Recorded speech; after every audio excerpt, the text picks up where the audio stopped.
door will open only for one person who holds this card. Watch till then and see the result.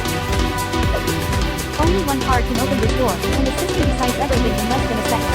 No keys, no buttons, just a simple scan. Let's see what happens.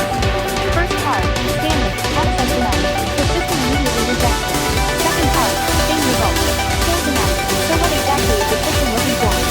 Every card has a unique ID, and this lock is programmed to recognize only one specific ID. If it doesn't match, nothing's happening. Now watch closely. This is the authorized card. One scan, and everything changes. Access granted. The servo activates, and the door unlocks instantly.